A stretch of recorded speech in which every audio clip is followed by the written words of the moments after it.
Hi, Misty.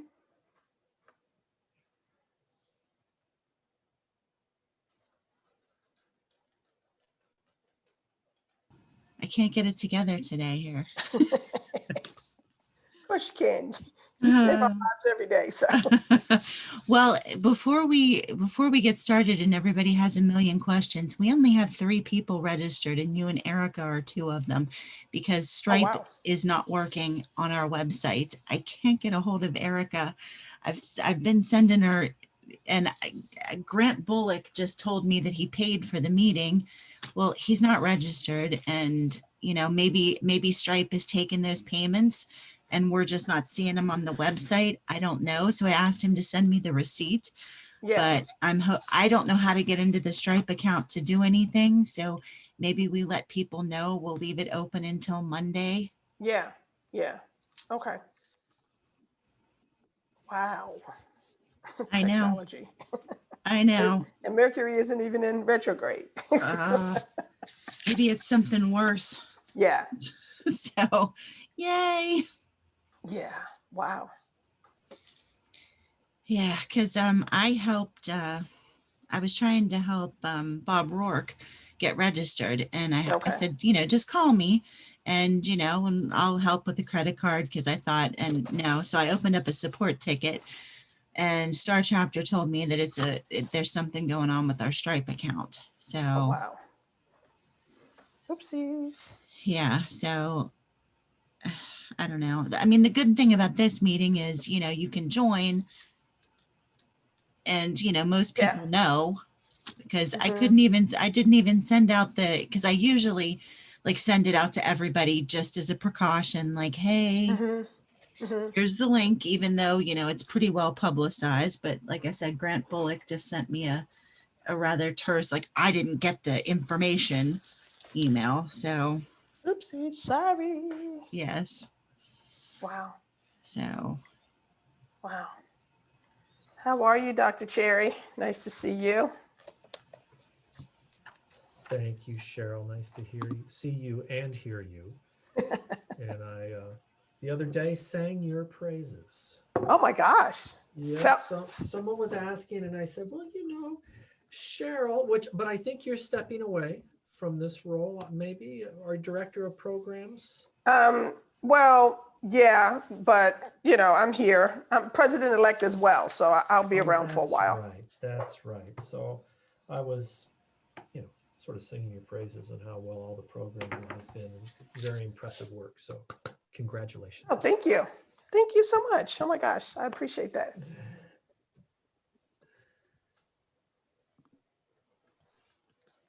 Hi, Heather. How are you? Hi, Don. Welcome.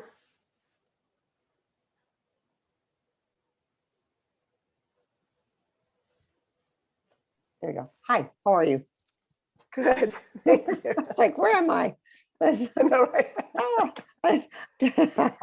Jumping from work to personal to banking to, I don't know, all kinds of stuff. It's like, whoa, buddy. Exactly. This is at least now I know where I am for the next hour and a bit, right? That's good. Right. Hi, Lucy. Welcome. Hi. Nice to see you. So it's such a great name, Lucy. It's my grandmother's name. And don't take offense, but I named a squirrel Lucy as well. Thank you. I've had numerous animals named after me. Have you? A goat, dog. A goat. Oh, wow. Lord. Oh, my God. Yeah, the goat really got me.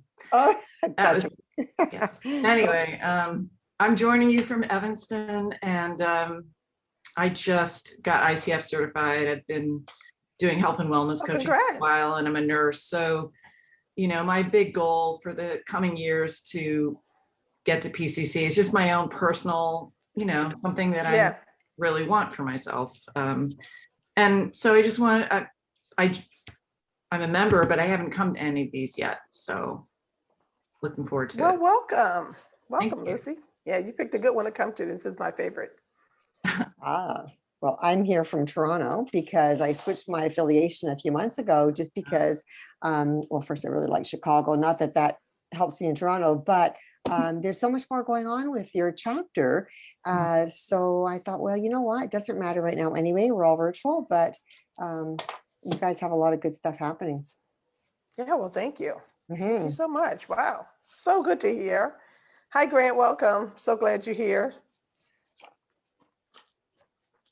I don't see your name. It just says ICF Chicago. Oh, I will fix that. Oh, okay.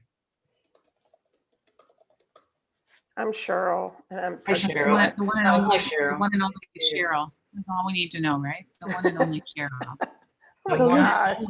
Yay, I'm meeting. What the is one this? and Make only. make Cheryl feel good day? I'm loving this. But this is not ending. We're gonna be on here all day, guys. So Lucy, you said you just got RCF certified. You just did the core competence. You just did the exam. Yeah, so I did it through Mentor Coach program. So ACTP, and then tested out with them and knowledge assessment, et cetera, et cetera. So yeah. Okay, so yeah, so I've had I've been it since 2012, 2013, I graduated from IPIC, but have not yet done the exam through ICF. So I need to get that on board, don't I? So I don't know. Do you? yeah, I do. I do. I'm telling you, I do. It's just, yes, I do. Yes. All It's right. just close that loop, right? So Yeah, it's good. It's nice to close loops, isn't it? I love closing loops. It always So feels good. yeah, so so I don't, technically need to have it done, but I want to do it. I want that accomplishment. Then, right? I'm So, with you. so I need to start getting busy on that.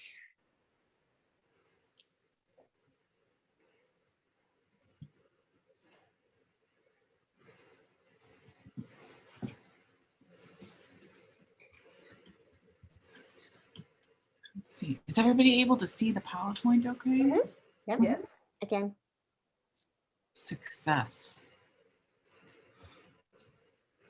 All right.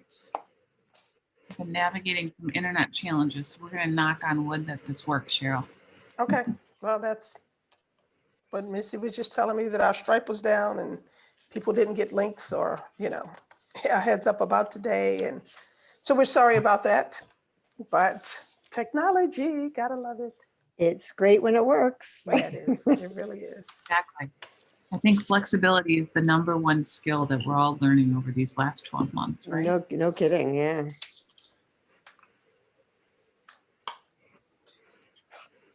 But I do love all this Zooming. I know some people have their Zoom fatigue going on, but I love it. I love it. It's it's opens lots of opportunities. Like for example, these meetings, I wouldn't be able to attend. I wouldn't be able to be part of the Chicago chapter if it was all just in person, right? So Exactly. Yeah, exactly.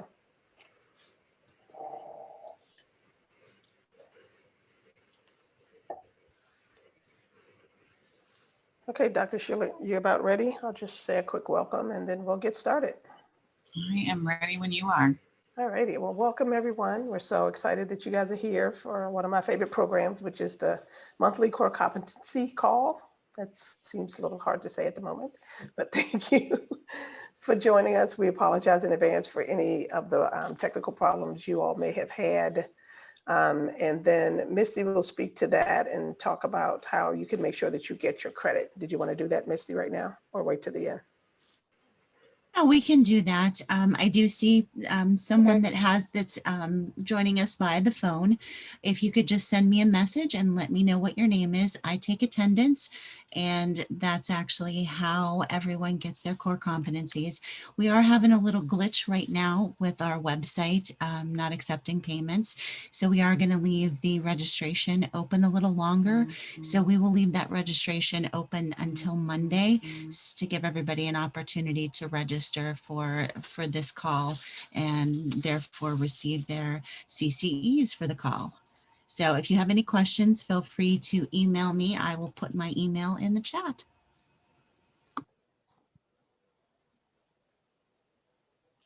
All righty, thank you so much, Misty. Okay, Dr. Sheila, feel free to take it away. Ready to jump in, everybody? Mhm. All right.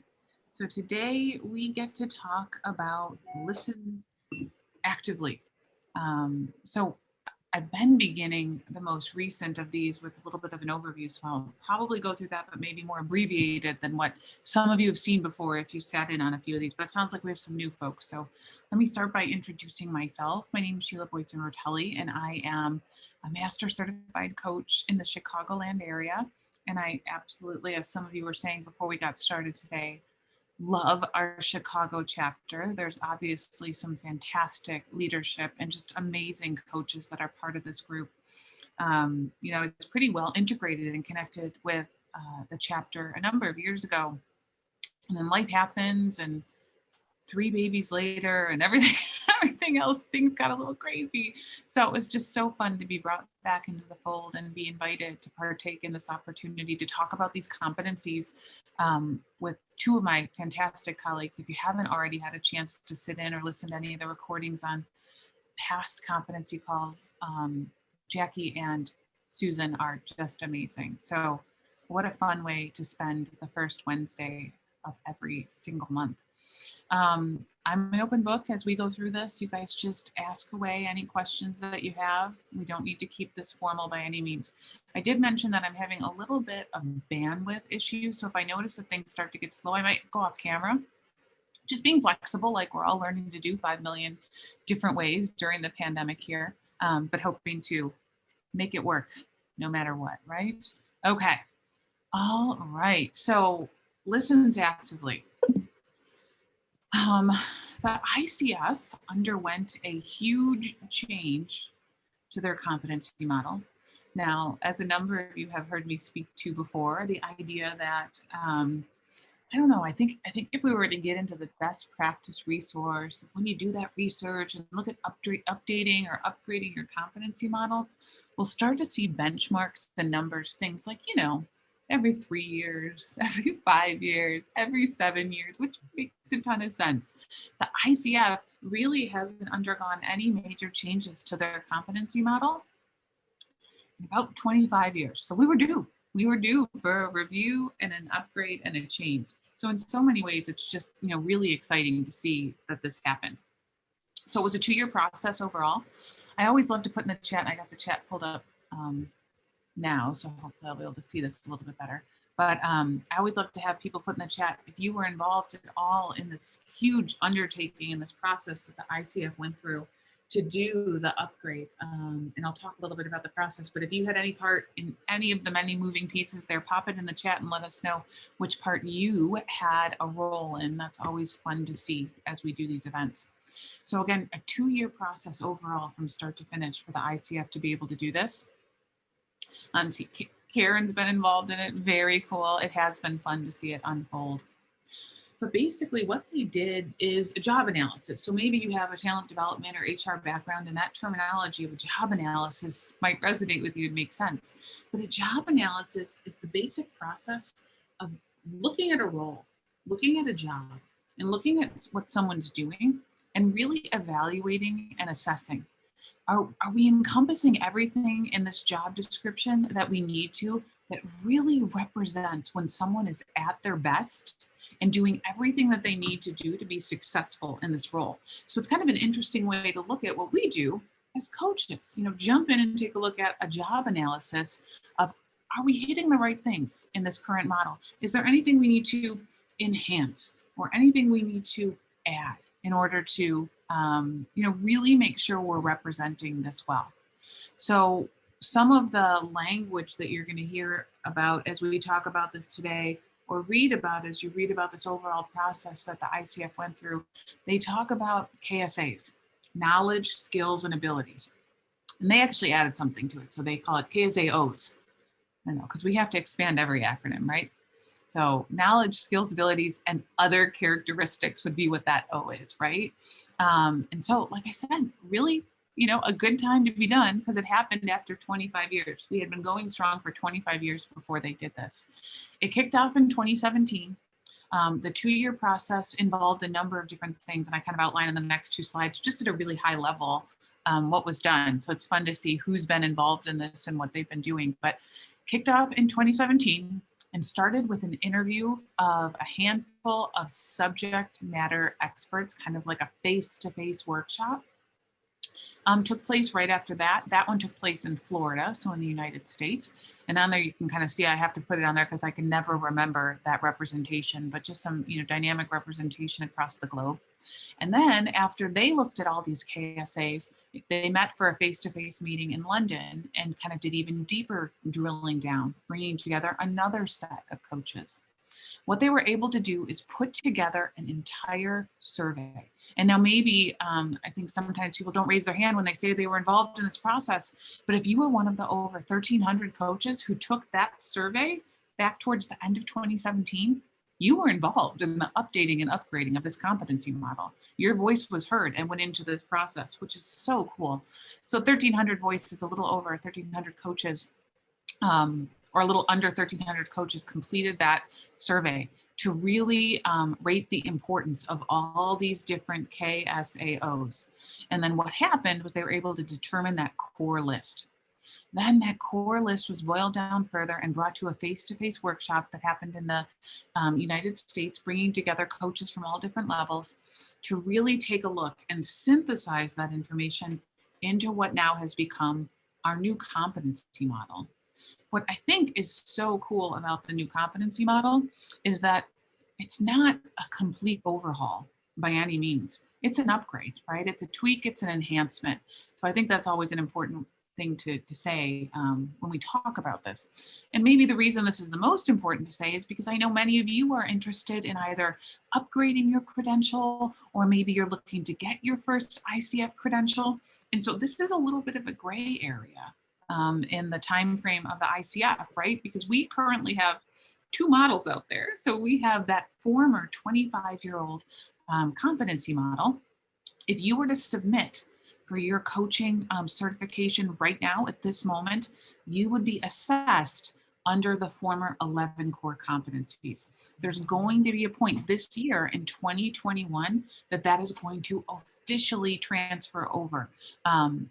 I am the training director of an ACTP accredited training program at a university just outside Chicago here, Lewis University. So we have an executive coach training program.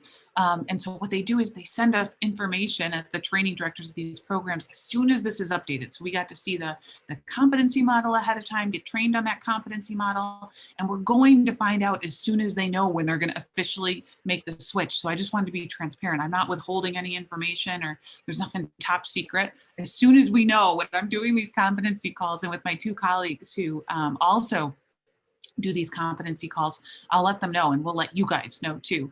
But originally when they released the model, they said, halfway through 2021, it seems like maybe we're inching a little bit further. It might not quite be at that halfway mark, because I guess that would be June. And if you guys are anything like me, that we're finding out that we're already in March this week, I don't know. That's a little bit crazy. June's going to be here before we know it. So I don't know if it's going to be fully operationalized by June. And when I say operationally, up and running, it's because there's a number of things that fall into place, right, at the ICF. Now, one of the biggest milestones that need to take place in order to make this happen happened in the last couple months. Does anyone know what that is? The release of something that is inching us towards being able to use this new competency model. The PCC markers. Okay. So the ICF just released in the last couple months their brand new PCC markers. So the PCC markers are what we're going to be talking about today as we dive into this specific new competency. We're going to look at it through the lens of these PCC markers. So the PCC markers are our assessors. So when I'm trained as an assessor or assessing coaching in my training program, I use these PCC markers to assess it. Not too long ago, like maybe 7 or 8 years ago, the ICF did not have that guide. We didn't have PCC markers. So it was a little bit of a challenge where, 2 assessors would get that coaching artifact, right? Someone's coaching recording to assess, and they would rate each of the 11 competencies on a scale of 1 to 10. Now, we're human beings, and we all think about and assess things a little bit differently. So sometimes there would be some really big discrepancy in those assessments. But ever since these PCC markers came out and assessors can see these specific artifacts, these markers of actual things that take place or don't take place in a coaching conversation, that calibration and consistency in assessment has increased exponentially. So it really helps us to advance and professionalize our field. So it's something we should all be celebrating and be excited about. But they did just release those new PCC markers. Now, they're translating the PCC markers into the different languages across the globe, and they're working to update, well, one, train all the assessors on those new markers, and then update the coach knowledge assessment that we often see abbreviated as CKA. So when you go to sit for your credential, you take that coach knowledge assessment, a multiple choice exam that covers the competencies, the ICF definition of coaching, and the ICF code of ethics. So as soon as they get that updated and then tested and statistically validated, then we're going to be in the position that they'll officially transition over, that all assessment will be done on the new 8 core competencies rather than the former 11. Does that make sense? And hopefully that's not too repetitive for anyone. I hope that's helpful, a little bit of a helpful update as to kind of where things are. Any questions about that? I know that there's a couple things that have come in the chat. Yep, multiple, many of us eagerly awaiting that change to occur. As a mentor coach, lots of people are trying to get it in now, right? Because they've been working on that current model. So they do want to be able to submit and have that go through. Now, in some ways, I do feel like if someone has been a student of the 11 core competencies up until now and the switch happens, because this is not a complete overhaul and transition. So for any of you who are mentoring and supporting others or working towards your own credential, I think if you were going to be very successful exhibiting the 11 core competencies, you're going to be successful exhibiting the 8. So hopefully that just gives everybody a little bit of a peace of mind during a, this can feel a little bit scary when there's this big of a transition taking place in our field, but it is exciting. Overall, I think it's a really, really good thing. All right, so let's go ahead and jump us ahead to talk a little bit about the comparison. Now, when I first was really kind of consuming and digesting and becoming a student myself of this new model, it was very helpful for me to look at them comparatively. That's how my mind works, I guess, right? So there is a crosswalk, and I'm not going to go through the entire crosswalk today, although I think that's in some of our past recordings when I've done this, entire crosswalk of all 11 to the new 8. But I do want to look at the one that we're going to be focusing on today. So active listening, the former Competency 5, is dramatically becoming listens actively. So even right there in the title, you can kind of see like there's definitely a correlation here, right? These are definitely related to each other. So there we can already take a deep breath. This is not a complete overhaul. But there is a lot of intention in the use of words, the specific terminology, and you will notice that how it's become active, right? So listens actively. So we're beginning with that verb intentionally, and you'll notice that consistently as they kind of scaffold out the entire new competency model. But even if you look at the definitions, so these are verbatim the definitions from the ICF, very similar. Some small tweaks and enhancements. And when I say that they've been particularly paying attention to language and wording, that was something that really came out in this global study when they went to do the upgrading, is that some of the words they were using, aren't universally leveraged language across the entire globe. You might remember that we used to have a competency called trust and intimacy, right? That translates very well in some cultures, but just the word intimacy in and of itself is not a direct translation in every single culture where coaching really has strongholds, which now truly is becoming global. So it's kind of exciting to see the profession upgrade themselves in that way and give so much attention and respect to all these different cultural differences as they look to bring together a universal model of coaching. Any questions about this crosswalk or anything that I mentioned so far? Okay. I've got my 2 token folks on video, so you guys are like my visual cues here as you're nodding and giving me all this positive feedback. So thank you. Keep it up. All right. So let's go ahead and dive into listens actively. Now, as we look at this kind of being broken down into the description of how they're now explicitly describing what listens actively is, it has become competency 6. So you probably saw in the 11 core competency model, it was competency 5. It is now competency 6, and it focuses on what the client is and is not saying, helping us to fully understand what's being communicated in the context of the client's system, to fully support the client's self-expression and what they're kind of bringing to the conversation and to the coaching engagement. So just like the former competency, it's about listening not only to what the client is saying, but also listening to what the client is not saying. And it's connecting information that the client has shared over the course of the entire coaching engagement. So that's kind of an interesting piece there. You know, as an assessor, what I'm listening for there might be if someone says, now, you know, in the past, this has come up before, or I've heard you mention this in past coaching conversations. That's an example of that piece of this competency. And when we get down into the markers, that marker, one of the ways that that can be exhibited in your coaching recording that you submit to the ICF or to your training program. So it's actively listening in the moment of the coaching session that's happening at hand right now, but it's also being able to draw upon themes and things that the client has said in the past as well. So that reflecting back, right? Playback, reflective listening, all of those fall into this category of actively listening. All right. So I mentioned the markers. So as we talk about the markers, there are for listens actively. I want to make sure I'm telling you the right thing. I think it's 7 markers. The first one is that the coach's questions and observations are customized by using what the coach has learned about who the client is or the client's situation. So, I mean, I'd love to hear from anyone. I'd love to hear from anyone your thoughts when you think about this, when you practice this. What does this look like? How does this come into play for you? And while everyone's thinking about their deep, fantastic answers to that question, I see that Bob popped a question in there. Is there a timeline of when the model is going to take effect?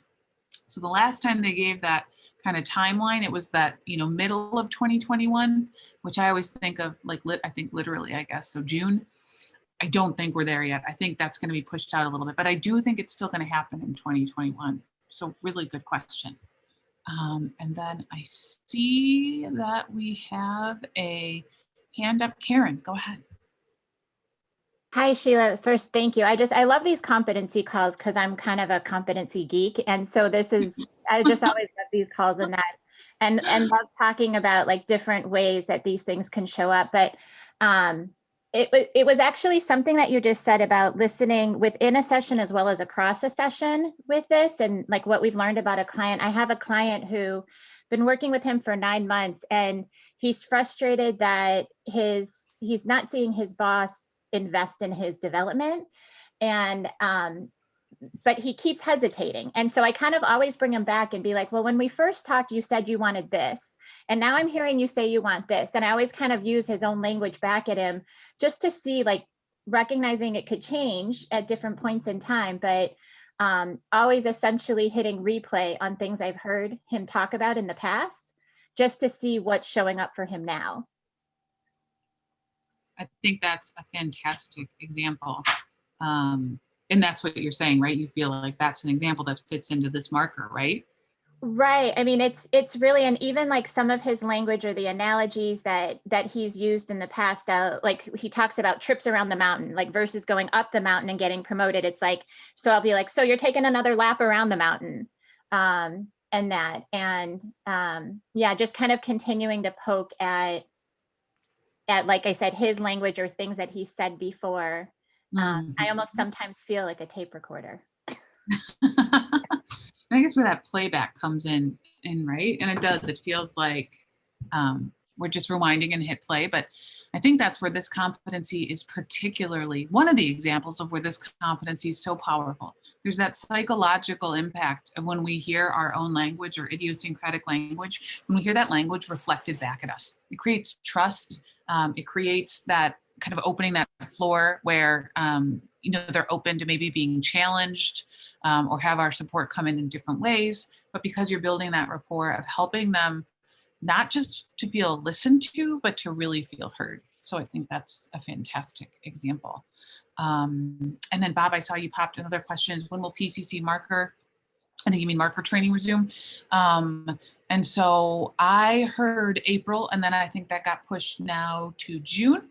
I did undergo a train the trainer where I just started to see the materials. And I think part of what they're doing is to fine tune the materials, but that's a good sign. So it is coming, just be on the lookout. I think they're going to train training directors and MCC and PCC assessors first, and then kind of trickle that down. So depending on where you fall in those categories, it's coming. It's coming, I promise. All right, good questions. And thanks, Karen. All right. 6.2 is the coach inquires about or explores the words the client uses. And this could be, incorporating the client's actual words into the paraphrasing, the summarizing, or the coaching. But it could just be checking for understanding and meaning, right? Because sometimes we use words in different ways, and we feel that everyone has our same map of the world or model of the world. And so it's always good not to make that assumption and make sure we're asking questions and listening in a way that we feel truly helps us to understand the other person's perspective, their perception, and what they mean when they're using a specific word, etc. Okay. And then number 3, inquires about or explores the client's emotions. Now this could be mood, tone, values, right? We say the word emotion, but there's other things sitting underneath this marker that we're looking for. But how does this look out in the wild for you guys? I always talk to my students about coaching out in the wild. How's it really happening, right? So what is that? How does that show up? How does this marker show up for you? I'd love to hear from anyone else on the call today.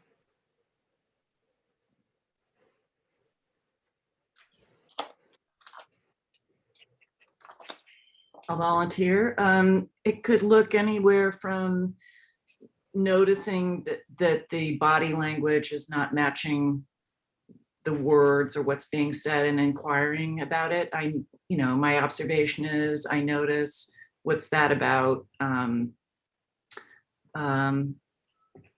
Obviously, if they're openly expressing an emotion, a mood, not making the assumption that I understand what that means to them. One person's angry is not another person's angry. So those are just some of the manifestations. I love that. Thanks, Lucy. That's a great example. Someone else has a comment. Yeah, Sheila, can you see me? This is Bob Rourke. I can, Bob. How are you? I'm well, thank you. Thank you very much for being here. This is a great presentation. I think that the way I use this is primarily to be more aggressive. It's not quite the right word, but I tend to be more jumping in and saying, you know what, I experience you as feeling as having a deep emotion. Something's going on. Can you tell me about it?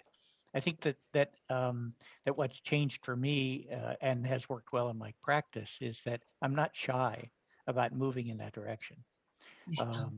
And at least in individual working face to face and with individuals, and it's been very powerful for me. So that's all I wanted to share. Thanks. That's awesome, Bob. And part of what I'm hearing in there a little bit and what you're saying is it's almost like offering our perception. And whenever we're offering, we just want to make sure, as we're taught, offering it without attachment, right? So it could be offering what you're sensing. Say, do you see that? Or as I'm hearing you talk about that, I'm sensing, and then sharing what it is, right? And then I guess the only other side of that is being open to them saying, actually, what it is this, or actually, now that I'm hearing you say that, I feel like it's this. So it's kind of giving them an opportunity to reflect on it and sit with that. But I like that. And I like that. That makes sense as you talk about that really being part of your style, right? Your coaching style. Awesome example. Anything else? And I'm not seeing any hands up, so Glenn has his hand up. Yeah. Go ahead. Thank you. I'm finding this extremely interesting. Would it be okay if I share a little bit about what I do? Sure, Glenn. Go for it. Okay. I'm a retired high school counselor. So I have a master's degree in counseling and a postmaster's in rational emotive behavior therapy, which is cognitive behavior. I don't know if any of you have heard of that. Maybe you have. And I also wrote a book for parents of teenagers about 8 years ago. And I work with parents of teenagers, and I developed this process, which is unlike yours, I want to say, but there's no one cookie cutter approach. My process, and I tell the parents that I don't want your money unless you work hard. So I tell them that up front, but I want to say I'm retired. Okay, so I have a great pension and I don't even have to do this, but for me, part of this is giving back. But my whole process is 4 meetings.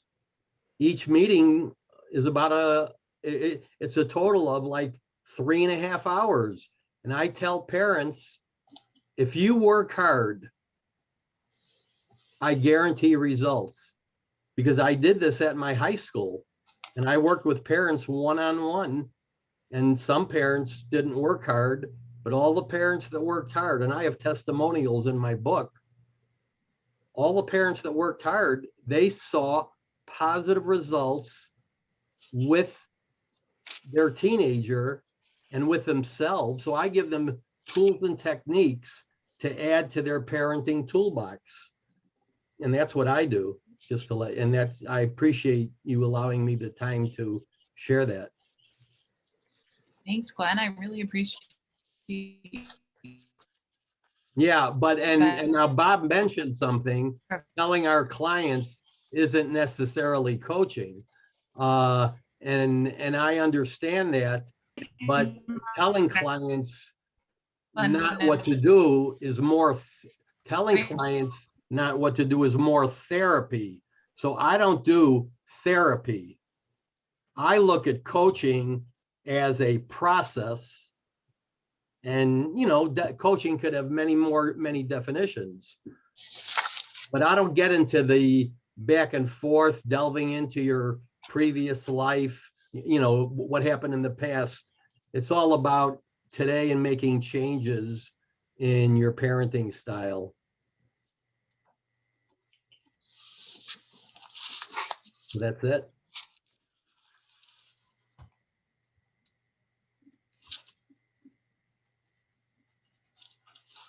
Thank you. Right. I think my internet booted me out for a second.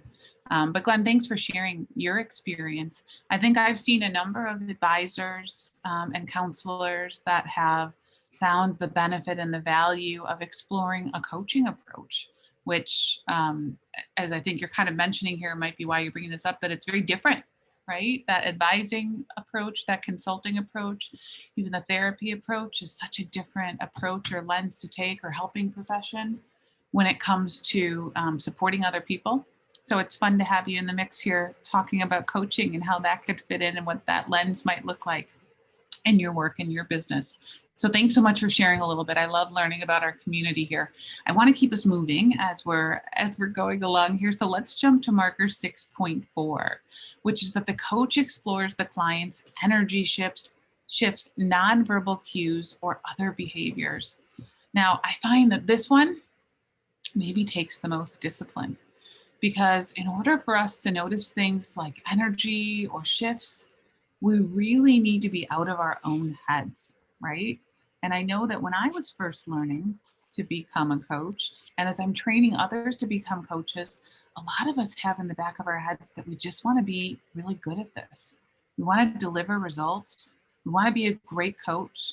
And as much as those are good intentions sitting behind what we're doing, they get in our way, because then we end up being in our head and we're thinking about our performance, and we're not thinking about really, just being in the moment and listening to our clients. So I think sometimes what will happen is you'll see someone step over unintentionally, a coach step over one of these energy shifts. When I'm listening to coaching, sometimes that's so hard to listen to when you hear the client's, tone of voice. They get really excited, or maybe they get really down. And the coach already has in their mind the question that they're going to ask next. And it could be a fantastic question. It might be a great question. But when we're in the moment, when we're really in it with our client, that simple observation of naming or sharing with them that we just noticed that shift and being curious about what that might be can be so powerful, and would love to hear if anyone has similar examples, kind of as we keep going here, if anyone has examples of how these have shown up for them in their coaching. Always very open to hearing a little bit about that and what your experience has been. Oh, and sorry, Karen, I missed your chat that you love this marker 6.4, a client who kept referencing going back to grad school, but every time the energy would drop. Yep. And kind of noticing that, right? There's a lot of shoulds in there, and kind of naming that and acknowledging that. So thanks for sharing that. Then marker 6.6 is the coach allows the client to complete speaking without interrupting unless there's a stated purpose to do so. So, yes, I know that it is a little bit harder with interrupting, and Mike, that might be what you're talking about. Mike just put in the chat, more aware of this as I continue to coach via Zoom and phone. So you might be talking about the energy, which I think that relates to the Zoom versus phone, but also this interrupting one, I think is a little bit more challenging as we're navigating technology. It might be a little bit harder, especially if someone's used to being face-to-face.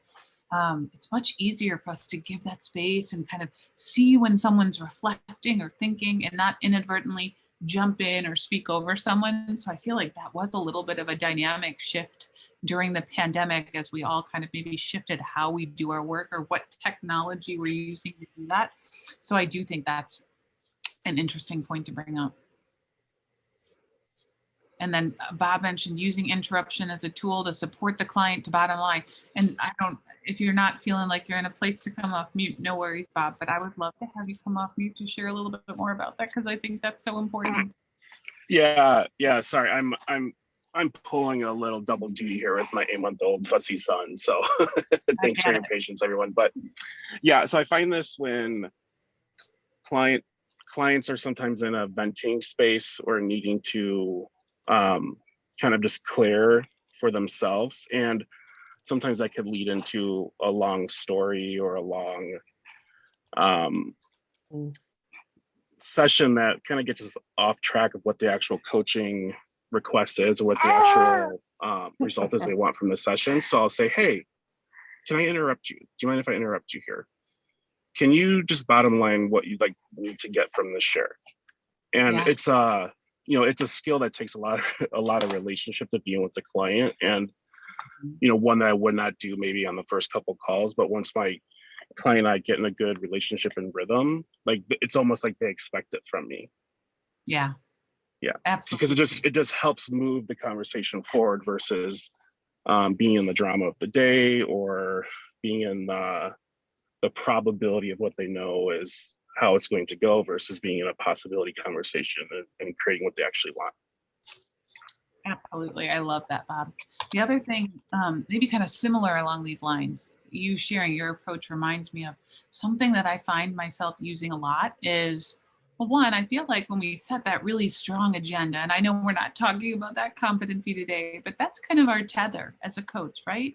If we are in that partnership with our client, that we have that really strong agenda and focus for the conversation, I think it takes some of the pressure off of me as a coach when my client starts going down these really, winding paths. But I distinctly recall when I was starting out in coaching where, the client said they wanted to focus on something and all of a sudden they're talking about something else, kind of like what you're talking about here. And I'm thinking, oh no, get them back on the path. Oh no, we're veering off the path, right? I'm putting this pressure on myself.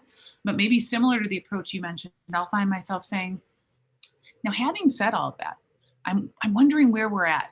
You know, let's put ourselves on the map where we're at now that you've shared that. What are you more aware of having shared that, helping them to kind of bring it back into perspective too. But I like your tool. I think I'm going to adopt that. So thank you. I'd like And to I go think, back to 6.4. yeah, One of the things that I've observed with the clients that I have is to watch their eyes. Their eyes are the window to their world. there you go. Just depending on how they use their eyes, there are sometimes one of my clients, when she's really concerned about something, her eyes tend to protrude just a little bit. And that kind of clues me in that this is pretty important to her. Yeah. And then through NLP, I've learned other ways where the eyes, may change direction. And so just looking at that, plus all the other functions of the body, certainly lends toward knowing where they're at. Well, thank you for sharing that. Are you finding that you're able to get that same sense through video, or is it more of an in-person skill set? Well, it's more in person, but certainly you can see some of it through the video. Yeah, absolutely. Absolutely. Awesome. Well, thank you so much for sharing that. That makes a ton of sense. That makes a ton of sense. All right. And then that takes us to marker 6.7 here around. Hang on. I don't think I was speaking up there, but sorry if I missed you. Coach succinctly reflects or summarizes what the client has communicated to ensure the client's clarity and understanding. So this is that reflective listening. This is that checking in. Again, offering without attachment, but a great way to really check in. And I want to make sure I'm checking the chat here, trying to multitask everyone. Some great points. Striving to be fully present in the coaching conversation, being mindful of that, right? Yeah, not being in our own head. Easy to say, hard to do. I've learned that it can be helpful to really share with the client up front, why and what that purpose would be of interrupting. So contracting around that is great. And in coach training, I was given the guidance to ask a client who might talk a lot without stopping to ask, what might I be listening for as you talk about this? What a great tool. Thank you for sharing that too. That is great. That is great. Fantastic. All great examples. All right. And I know that my internet is causing trouble today. I think I mentioned this to you guys, but I have this video and I don't think it's going to let me play it. Maybe it will. Hold on. Let's try. How about that for fun? Let's see if it'll let me. Hold on for a second. Has anyone seen this video? The video that it's not about the nail?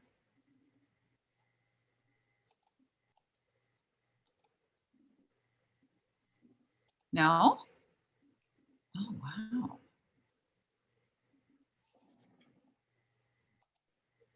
Let's see. I have not seen it.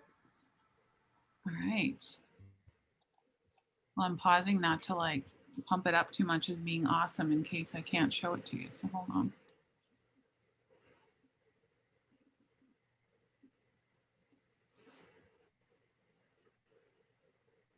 And as you can tell, I'm slightly married to the idea at this point. So give me a second to see if I can make this happen. Thank you all for your patience. Sheila, is it on YouTube? I wonder if you could post the link and we can watch it from our sides. It is. So I'm going to see if I can get it.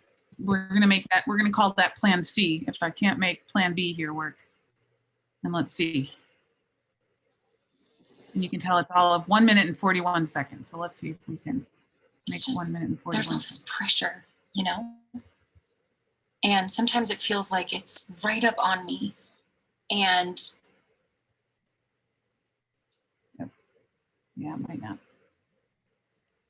might not behave for us. We'll give it 1 more second. I can just feel it, like literally feel it in my head. It's relentless. And I don't know if it's going to stop. I mean, that's the thing that scares me the most, is that I don't know if it's ever going to stop. Yeah. Well, you do have a nail in your head. It is not about the nail. Are you sure? Because, I mean, I'll bet if we got that out of there. Stop trying to fix it. No, I'm not trying to fix it. I'm just pointing out that maybe the nail is causing. You always do this. You always try to fix things when what I really need is for you to just listen. See, I don't think that is what you need. I think what you need is to get the nail See, you're out. not even listening now. Okay, fine. I will listen. Fine. It's just, sometimes it's like, there's this achy, I don't know what it is. And I'm not sleeping very well at all. And all my sweaters are snagged. I mean, all of them. That sounds really hard. It is. Thank you. Ow! Oh, come on. If you would just Don't. try to see things now. Hopefully it was worth the minute it took me to get that set up and then being the 2-minute video there. But I just feel like that encompasses so much of this competence here, what we're talking about with the active listening, you know, listening for the sake of the other person, listening and asking questions that move them forward, right? Listening to learn rather than listening to respond, listening to be curious rather than listening to respond. These are the types of things that, you know, many of us know that there's value in doing that, but that doesn't make it any easier to actually do or to actually put into play. And it sounds like a number of you have seen that video before. So I will try to pop that in the chat here before we head out as well. And then, and maybe for some of you, that was the first time you've seen it. And Bob, thanks for sharing the competencies right in the chat. Yep. You know, I shared this with a class once a couple years ago, this video. And it, someone said, you know what, they've learned to ask when they're, you know, talking to their team members. And they say to them, now, are you sharing this with me because you want me to help you solve it? Are you sharing this with me because you'd like someone to listen to you? And they said this has completely changed all their relationships, is asking that one question ahead of time. What is it that someone's looking for? So I thought that was, you know, in the management space, I just thought that was such an interesting thing to bring up and an interesting way to think about this. Okay, well, let's see. Oh, you know what? I did have one other thing I wanted to show you guys that I've been playing around with my students, which is these levels of listening. This might, again, be something that someone else has seen, but it's the idea of closed-minded, open-minded, and open will listening. I don't know why my PowerPoint is. Okay. And now I can't see my PowerPoint, and it's closed. So we're going to wing it. But this idea of listening with an open will. So listening with an open will is that we're listening so actively and with such an open mind that we're actually willing to have our own perspective changed. And I think, you know, in coaching and at that masterful level of coaching, that just encompasses exactly what we're trying to get at and exactly what we're trying to do. We're not listening to inject our opinion, to tell someone what we think they should do, how we think they should behave. We're listening with that complete open will. So I would love to just kind of pause and hear what other people think about that concept.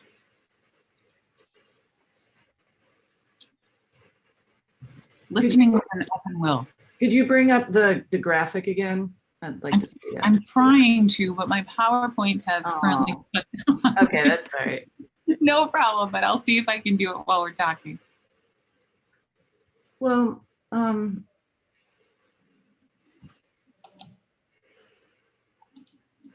I mean, personally, I feel like it's always and forever something to be mindful of is that I'm trying to be completely open-minded and open-willed, and yet I have filters and I have perspectives and I have expert knowledge on some things. So it's, I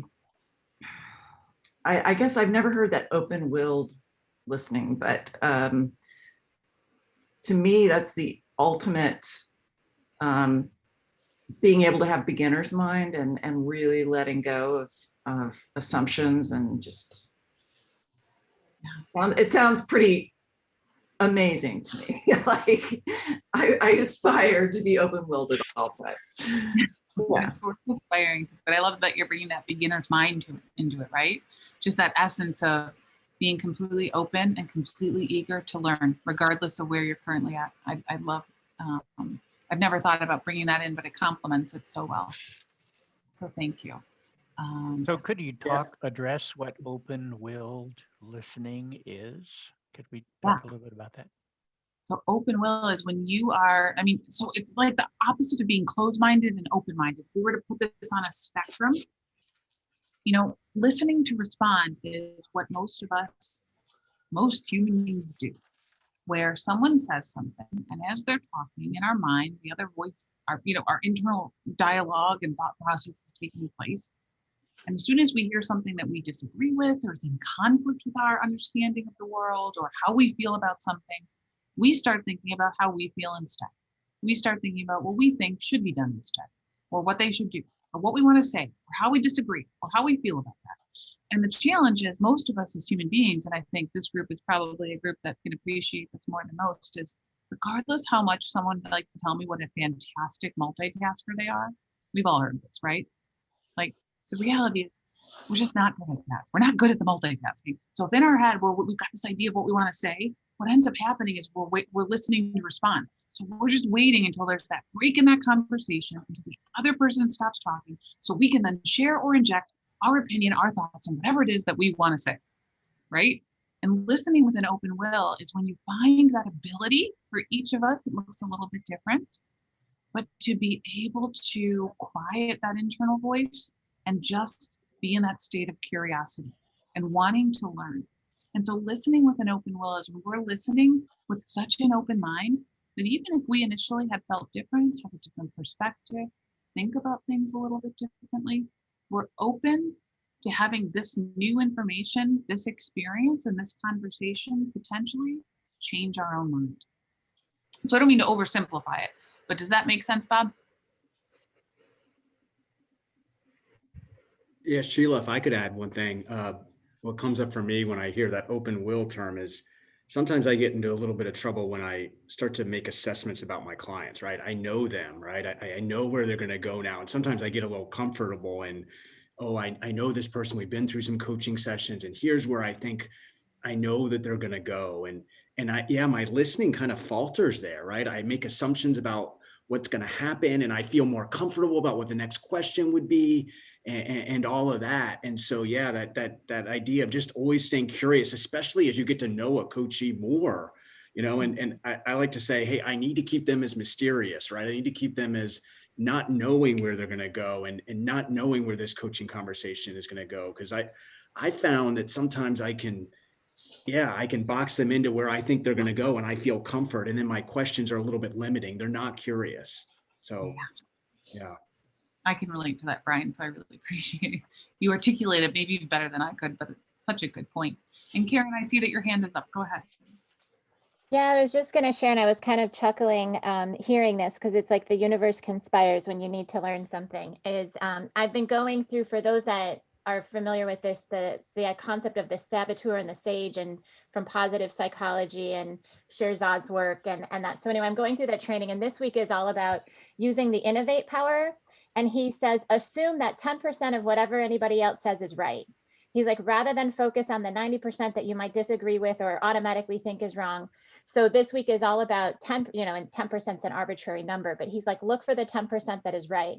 So as you talked about this with the listening and the levels of listening, it's like listening for what's right, not about like listening for what's wrong. So I was like, yeah, the universe is focused on that this week for me. And I don't want to assume that everyone knows that resource, so it's worth double clicking on, Karen. It's such a fantastic book, Shirzad's book, Positive Intelligence. If you haven't checked it out, check it out. It was a summer read for me this past summer, well, maybe even the fall.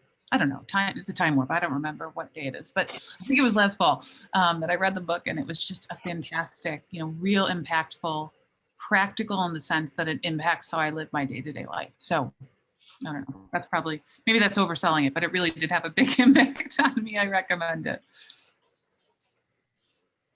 So thanks for bringing that up, Karen. I want to be mindful of time because I think I'm developing a reputation of going over. So I'm going to try to correct that today. We have a few minutes left. Does anyone have any questions or anything that they want to share with the group as we bring together such an amazing group of collective wisdom and knowledge and sharing of information before we close for the day? And want to make sure we leave time, Cheryl, for any announcements that you and Misty have as well.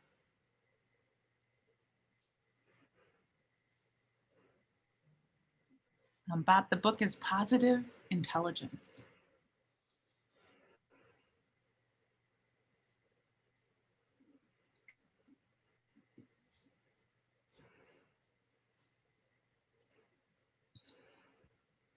All right, I'm not hearing any questions. Hopefully it's not just because I put everybody to sleep today, but not hearing any questions. Cheryl or Misty, any announcements, anything to close us out for the day? Yeah, a couple of really quick announcements. The first one is that if you wanted to be involved in helping us pick our next book for our book club, we're going to be meeting this Saturday at 9 a.m. And please feel free to email me if you have my email address. If not, you can email admin, ADMIN, at ICF Chicago. And they will get me the information and I will get that link to you. Also be sure to check our calendar because on the 15th, we're going to have a diversity, equity, and inclusion panel discussion that's going to be directly tied to the core competencies. So feel free to check out the website for that if you want to register for that. And that's it. Once again, amazing, amazing information. And I'm so glad that I was able to be here and that you're able to share this with us, Dr. Sheila. Great as always. Thank you. Well, have a great rest of your week, everyone. And reach out to me if you need anything or have any questions. And thanks for being so participative and sharing such great information today. Take care, everyone. All right. Bye-bye.